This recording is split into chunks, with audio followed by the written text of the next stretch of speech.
Again, some very good spin bowling. So the onus was on the Indians to press for a win when the players reunited at Bangalore 5 days later. The big team news was that Mohammad Azharuddin was back at long last and Daryl Cullinan had passed fit for the visitors. Nanti Hayward was also back for South Africa, and it was he who drew first blood, finding Jaffer's edge in the 11th over. Pollock quickly won an LBW decision against the new number 3 Ganguly, and the change in order that had seen Dravid move up to open was confirmed as a failure when Cronje's tight line gave Boucher his second catch. Worse was to follow. The two big names, Azharuddin and Tendulkar, both went in 4 overs after lunch, victims of great fast bowling from Donald and Hayward. India's proud record hung on tenterhooks.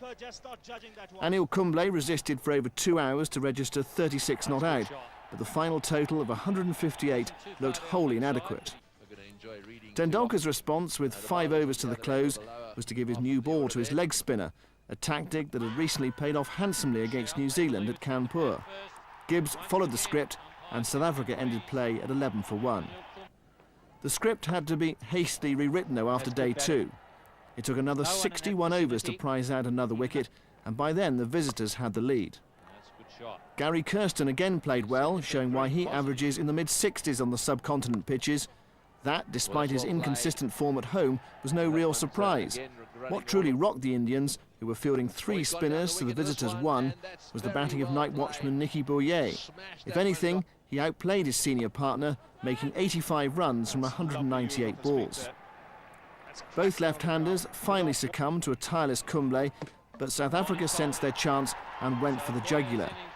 Cullinan led the way with a free-flowing 50, including 5 fours and a huge 6. Huge 6, down she comes. Oh, what a big hit. Before the 2 Ks, Kallis and Klusner demolished any lingering Indian hopes with a stand of 164.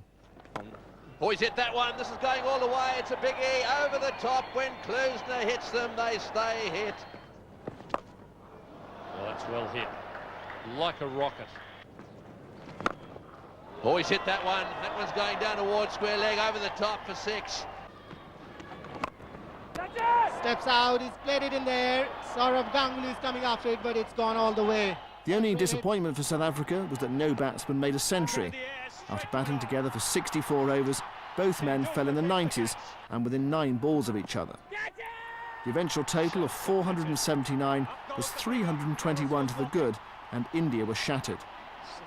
Boyer, high in confidence after his innings, removed Dravid and Jaffer to simple slip catches. In the air, and that's out.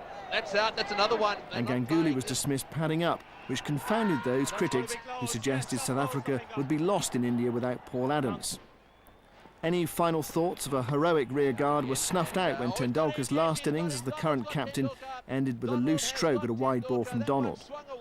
Azharuddin still had a point to prove, however, and although in a forlorn cause, he played magnificently. He'd reached 73 by the end of day 4, and India, now at 196 for 5, had recovered some respectability. Down the wicket he goes, forget the single, it's going all the way, take 6. On the final morning, Azhar launched an uninhibited assault on Boyer, which hastened his progress to his 22nd 100 in Tests. Over the top, a great hit. That's 6. Now. It was all over too soon, unfortunately, as Pollock got his man in the leg trap. 10 runs later, the match was over. Mongia was again unfit, and this time couldn't even make it to the crease, so Donald had the satisfaction of sealing India's 5th successive Test defeat with his 2nd wicket.